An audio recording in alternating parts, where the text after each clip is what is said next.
আজকে লাস্ট চ্যাপ্টারে আমরা হাইড্রোজেন সালফাইড বা সালফিউরেটেড হাইড্রোজেন আর নাইট্রোজেনের পোর্শনটা কমপ্লিট করব। যদি হয়ে যায় তাহলে এরপরে আমরা প্রজেক্ট করব। তাহলে H2S বা সালফিউরেটেড হাইড্রোজেন বা হাইড্রোজেন সালফাইডের আমরা ল্যাব মেথডটা করব। ল্যাবে কী করে এটাকে প্রিপারেশন করা যায়। এই রকম একটা বটল নেওয়া হয়। এই বটলটাকে আমি ড্র করেছি বটলটার স্পেশালিটির জন্য। কিন্তু তোমাদের একটা কোয়েশ্চেন আসেই যে এই চ্যাপ্টার থেকে যে কোন কম্পোনেন্টটা তৈরি করার জন্য এই উলফ বোতল ইউজ করা হয়। এটাকে উলফ বোতল বলে। উলফ বোতল কেন বলে? এখানে দুটো দেখো স্টপ কক লাগানো থাকে।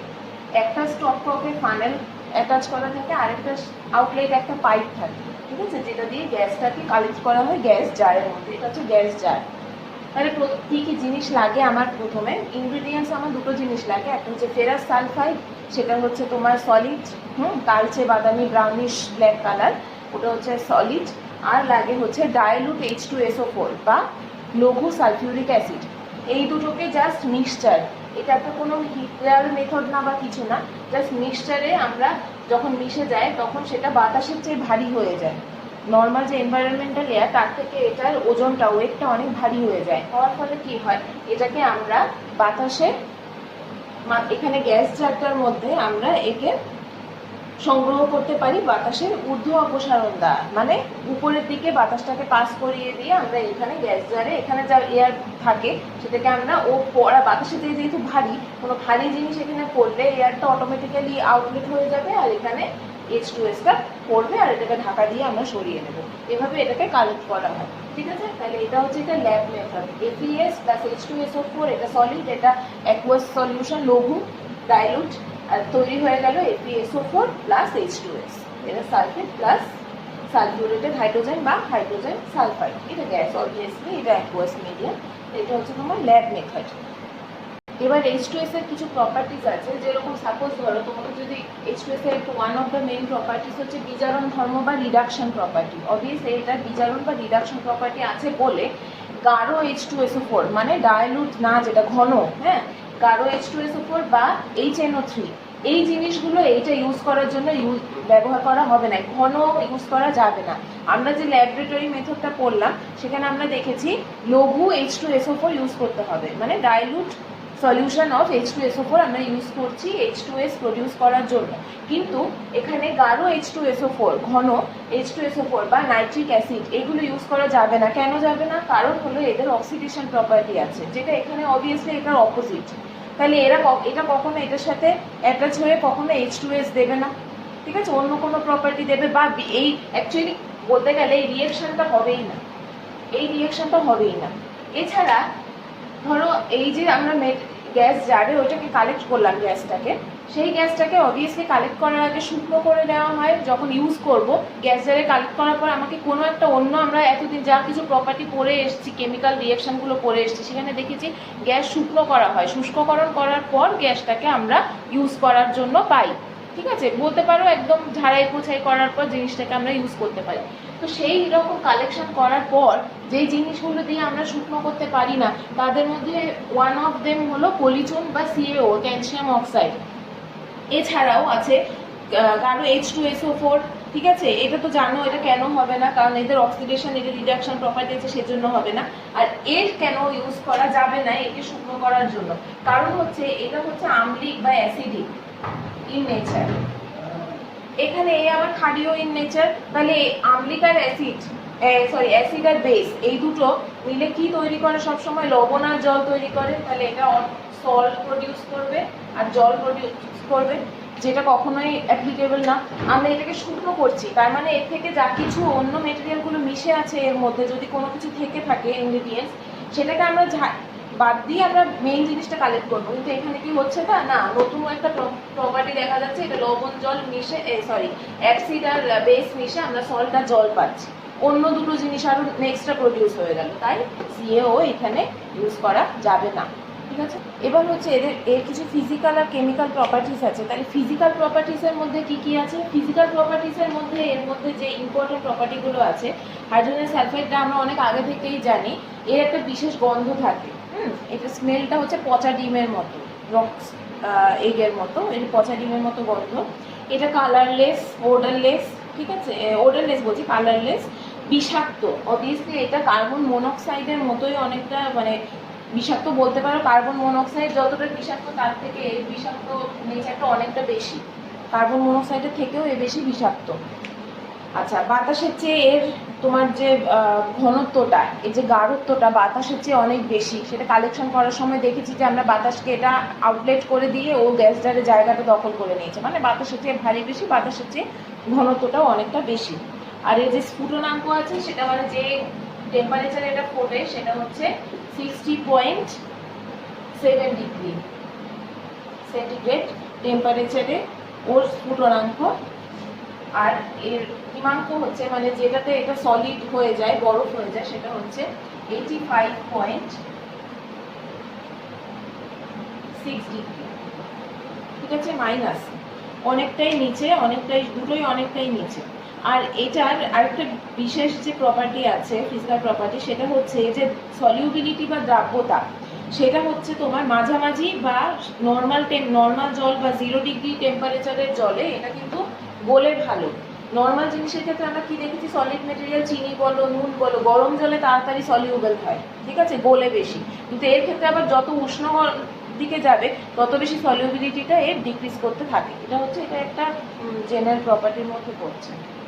এরপর যাবো কেমিক্যাল প্রপার্টিগুলোর মধ্যে প্রথমে যেটা আমরা দেখবো সেটা হচ্ছে রিঅ্যাকশন উইথ বেস। কোনো বেসিক মিডিয়ামে H2S এর নেচারটা কি হয়। সাপোজ ধরো আমরা একটা ডিপ রাড বেস দিলাম NaOH, সোডিয়াম হাইড্রোক্সাইড, সবাই চিনি এটাকে। বেসিক মিডিয়াম, এটাও বেসিক ইন নেচার। তাহলে বেস রিয়েক্ট করে এখানে আমরা যেটা পেলাম NaHS, মানে সোডিয়াম হাইড্রোসালফাইড। এটা কি, এটা একটা সল্ট, ঠিক আছে, তার সাথে H2O জল। তাহলে সল্ট আর জল, তার মানে এখানে এটার কিছুটা অ্যাসিডিক প্রপার্টি আছে। আমরা বুঝতে পারছি কেন অ্যাসিড আর বেস রিয়েক্ট করে সল্ট আর জল তৈরি করে। তাহলে এখানে H2S এর যে নেচারটা সেটা কিছুটা অ্যাসিডিক, যেহেতু এটা আমরা জানি বেসিক। নেক্সট নাম্বার 2, খুব ইম্পর্টেন্ট, রিঅ্যাকশন উইথ অক্সিজেন। তাহলে অক্সিজেনের সাথে দুরকম ভাবে রিঅ্যাকশন হবে। একটা হচ্ছে যখন এই নেচারে আমরা অক্সিজেনের কোয়ান্টিটিটা এর থেকে যদি বেশি হয়, ঠিক আছে, এই মিডিয়ামে অক্সিজেনের কোয়ান্টিটিটা যদি এর থেকে বেশি হয়, অক্সিজেন হাইয়ার সাইডে আছে, তখন কি হবে, তখন জল আর সালফার ডাইঅক্সাইড তৈরি হবে, ঠিক আছে, একটা অ্যাসিডিক আর জল। আর যদি অক্সিজেন কম থাকে তাহলে কি হবে, তাহলে দেখো সলিড সালফাইড তৈরি হবে জাস্ট আর জল, ঠিক আছে। এটার সাথে কম অক্সিজেন, এটা বেশি, দেখো এটা 2:3 রেশিওতে আছে, যেখানে অক্সিজেন বেশি হাইড্রোজেন সালফাইড কম। আর এটা 2:1 রেশিওতে আছে, হাইড্রোজেন সালফাইড বেশি, অক্সিজেনের মাত্রাটা কম বা পরিমাণটা কম। সেখানে এক রকমের তৈরি হলো জিনিস, জল কমন দুদিকে, জাস্ট প্রপার্টিটা চেঞ্জ হয়ে যাচ্ছে এখানে এসে। এখানে আমরা সালফার ডাইঅক্সাইড পেয়েছি, এখানে আমরা পেলাম সলিড সালফার। নেক্সট যেটা আসছে সেটা খুব ইম্পর্টেন্ট, আগে যেটা বারবার করে বলছিলাম, হাইড্রোজেন সালফাইডের রিডাকশন প্রপার্টি। হাইড্রোজেন সালফাইডের রিডাকশন প্রপার্টিতে হাইড্রোজেন সালফাইড, এটা এই ইকুয়েশনটাই স্পেশালি খুব বেশি ইম্পর্টেন্ট। এ কি করে, অ্যাসিডিক পটাশিয়াম ডাইক্রোমেট দ্রবণের সাথে বা সলিউশনের সাথে, এইটা হচ্ছে পটাশিয়াম ডাইক্রোমেট, ঠিক আছে, এর নেচার হচ্ছে অ্যাসিডিক, ঠিক আছে, এর সাথে বিক্রিয়া করে ও তৈরি করে পটাশিয়াম ডাইক্রোমেটের,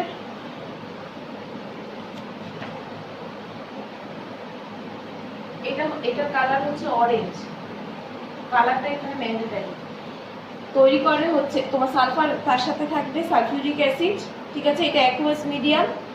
আর তৈরি যেটা করবে সেটা হচ্ছে K2SO4 প্লাস Cr2SO4 এটাও অ্যাকুয়াস মিডিয়াম।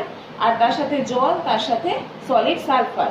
এবার এখানে সালফার যেটা তৈরি হচ্ছে সেটার কালারটা হচ্ছে ইয়েলো, ঠিক আছে। আর এখানে ক্রোমিয়াম সালফেটের যে জিনিসটা তৈরি হচ্ছে সেটার কালার হচ্ছে, ক্রোমিক সালফেট যেটা দ্রবণ সেটার কালার হচ্ছে গ্রিনিশ,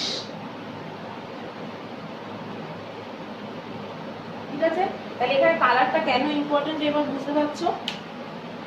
পটাশিয়াম সালফেট তার সাথে ক্রোমিক সালফেট গ্রিনিশ, এখানে কালার চেঞ্জটা ইজ ম্যান্ডেটরি। কেন, রিডাকশন প্রপার্টিতে এটাই আমরা বোঝাবো। এখানে আমরা অনেক সময় থাকে রিডাকশন প্রপার্টি শুধু ইকুয়েশন দেখে বোঝা যায় না, সেক্ষেত্রে কালারটার উপর ডিপেন্ড করে। তাহলে এখানে দেখছি ম্যাক্সিমাম জিনিসে অ্যাকুয়াস, এটাও অ্যাকুয়াস, অ্যাকুয়াস, এটা সলিড, এখানে অ্যাকুয়াস, এটা গ্যাসি, গ্যাস হতে পারে, সলিডও হতে পারে, আবার এটা এখানে সলিড, এগুলো সবই অ্যাকুয়াস মিডিয়াম। তাহলে অ্যাকুয়াস মিডিয়ামে শুধু নেচার না দেখে আমরা এখানে কালারটা দেখে বুঝতে পারছি যে রিডাকশন প্রপার্টি আছে।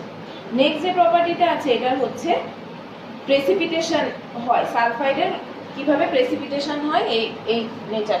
এখানে আমরা দেখছি চারটেই, আমরা যেটা দেখছি CuSO4 এর সাথে H2S, PbNO3O2 এর সাথে, মানে Pb, Cu, Ag, এদের এই আয়নিক কম্পাউন্ডগুলো এগুলো সব অ্যাসিডিক।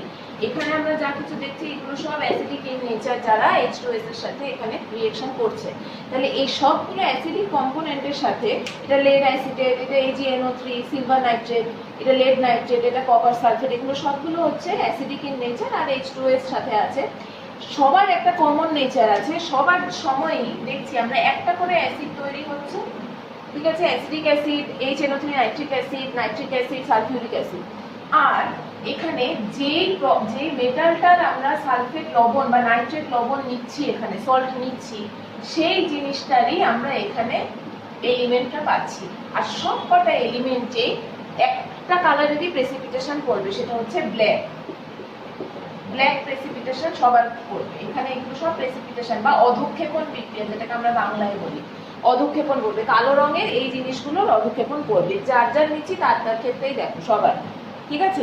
এবার এই জিনিসটাই এর শনাক্তকরণ বিক্রিয়া, H2S এর শনাক্তকরণ বিক্রিয়া বা কোনো কেমিক্যাল রিঅ্যাকশনের যে এটাই আছে আইডেন্টিফিকেশন বিক্রিয়া, আইডেন্টিফিকেশন রিঅ্যাকশন বা শনাক্তকরণ বিক্রিয়া যদি লিখতে বলে তাহলে আমরা এখান থেকে যে কোনো একটা লিখতে পারি, অথবা লাস্টেরটাই আমরা বলতে পারি। কারণ হচ্ছে লাস্টেরটা বলতে বলার কারণ একটাই, যে যদি আমরা লেড অ্যাসিডের ভেজা কোনো কাগজকে H2S এর কাছে নিয়ে আসি, তাহলে সেটা কালো রঙের হয়ে যায়। কেন কালো রঙের হয় আমরা এখন বুঝতেই পারছি, কারণ এখানে PbS তৈরি হয়, PbS এর ব্ল্যাক প্রেসিপিটেশন করে বলে এটা কালো রঙের হয়ে যায়। তাহলে আমরা এটাকে শনাক্তকরণ বা আইডেন্টিফিকেশন মেথড অফ H2S বলতে পারি। এখানে H2S-টা শেষ হলো, এবার নাইট্রোজেনে ঢুকছি। এবার শুরু করছি নাইট্রোজেন। নাইট্রোজেনটাতে দেখো, প্রথমে নাইট্রোজেনের আমরা ল্যাব মেথডটা পড়ছি। ল্যাব মেথডটা আমরা কি জানি, NH4Cl প্লাস NaNO2, তার সাথে তৈরি হয়ে গেল NH, খুব হিট দিতে হয় এখানে, এই জন্য হিট সাইনটা দেওয়া ম্যান্ডেটরি, NH4NO2 প্লাস NaCl, ঠিক আছে। তার মানে আমরা এখানে দেখতে পাচ্ছি কি কি জিনিস আমার লাগছে, অ্যামোনিয়াম ক্লোরাইড লাগছে, তার সাথে সোডিয়াম নাইট্রাইট লাগছে। এই দুটো 1:1 রেশিওতে আমরা তৈরি করছি। দেখো এর আগে কোনো কিন্তু সংখ্যা নেই, এটা 1:1 রেশিওতে ইউজ করতে হবে। এরপরে আমরা যে NH4NO2টা পেলাম, অ্যামোনিয়াম নাইট্রেটটা পেলাম, সেটাকে আবার যদি হিট দিই তবেই আমি নাইট্রোজেন গ্যাসটা পাবো, তার সাথে জল, ঠিক আছে। আর এটা যেহেতু আমরা জানি নাইট্রোজেন বাতাসের চেয়ে অনেক হালকা, সেই জন্য বাতাসের নিম্ন অপসারণ, মানে আগেরটা যেরকম হাইড্রোজেন সালফাইড ভারী ছিল বলে বাতাসকে ঠেলে বার করে দিয়ে নিজে বসেছিল, এক্ষেত্রে সেটা হবে না।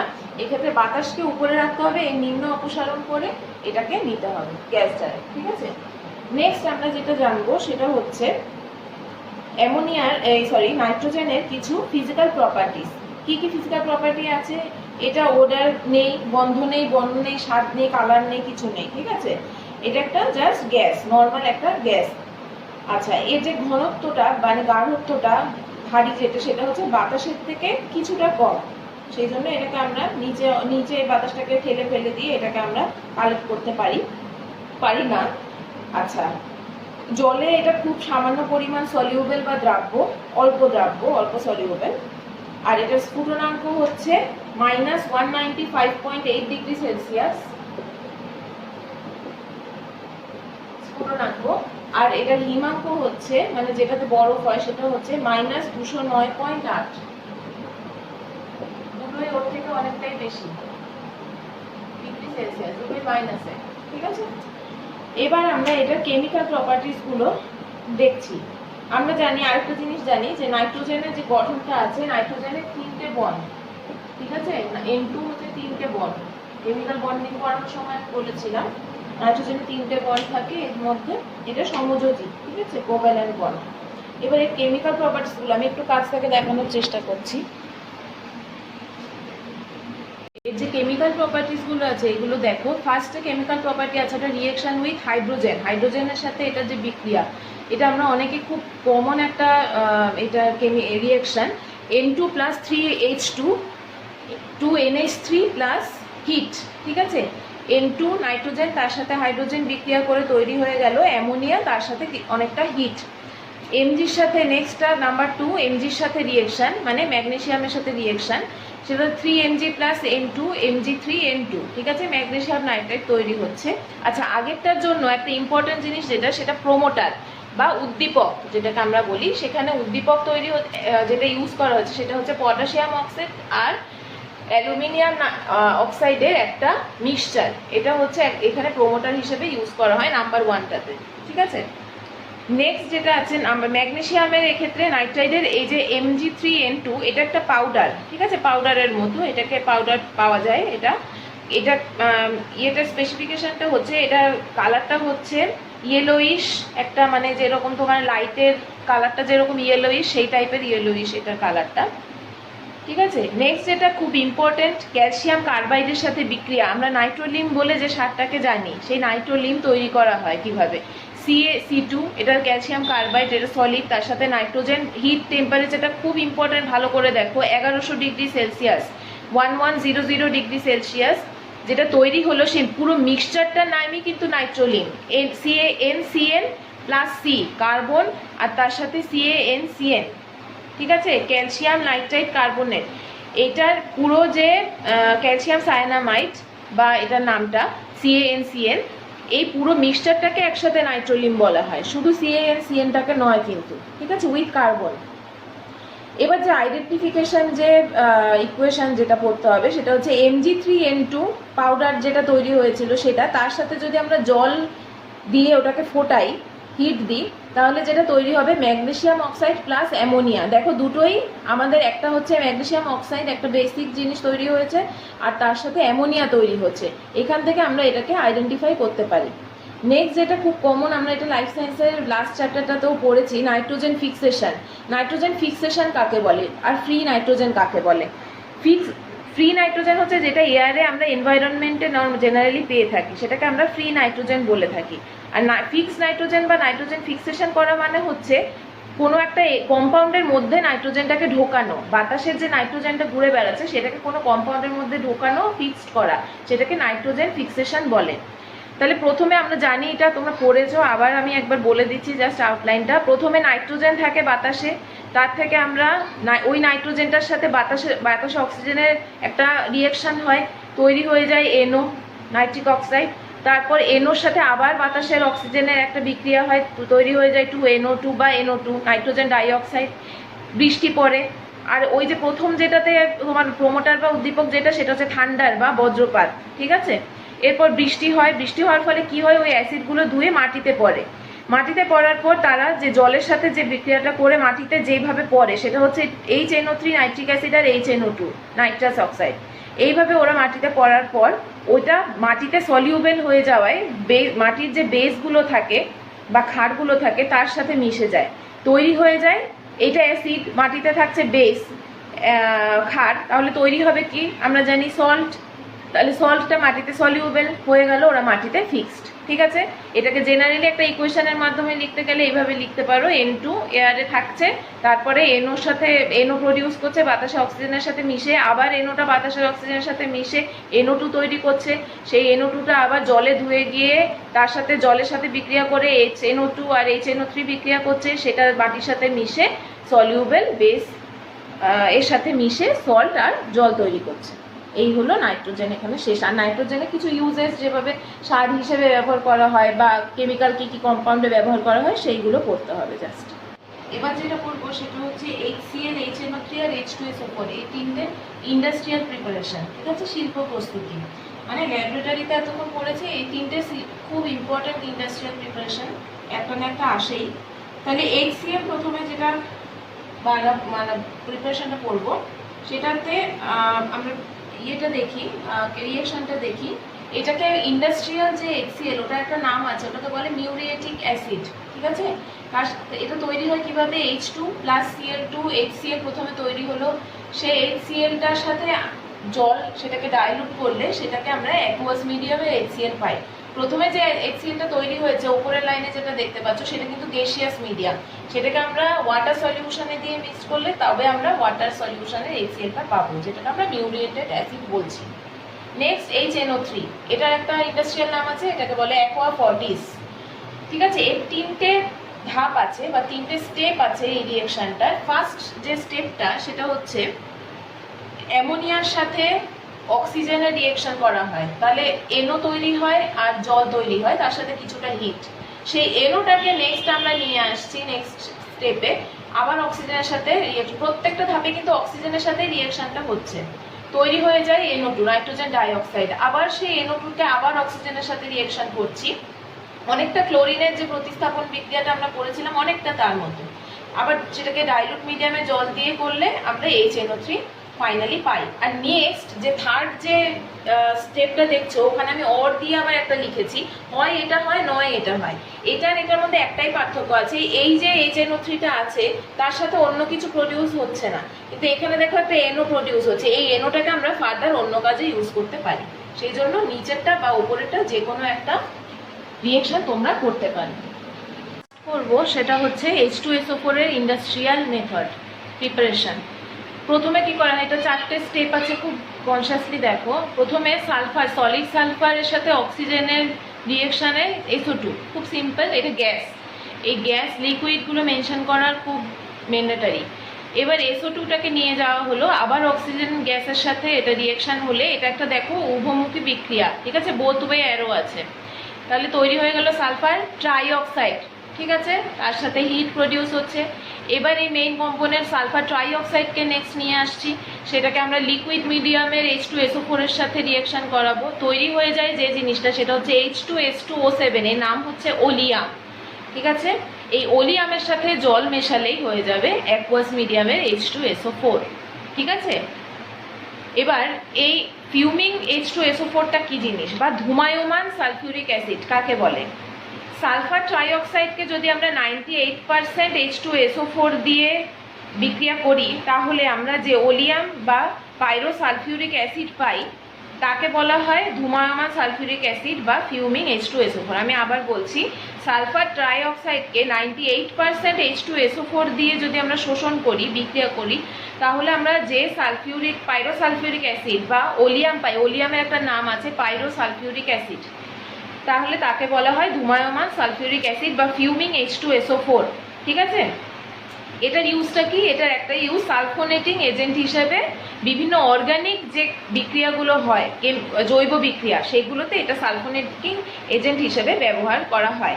আর সালফান কাকে বলে? সালফান হচ্ছে 100% যে ওলিয়াম আছে, ঠিক আছে, ওলিয়ামের সাথে আমরা দেখছি এখানে আমরা H2O, কোনোখানে H2SO4 মেশানো থাকে, কোনোখানে SO3 মেশানো থাকে।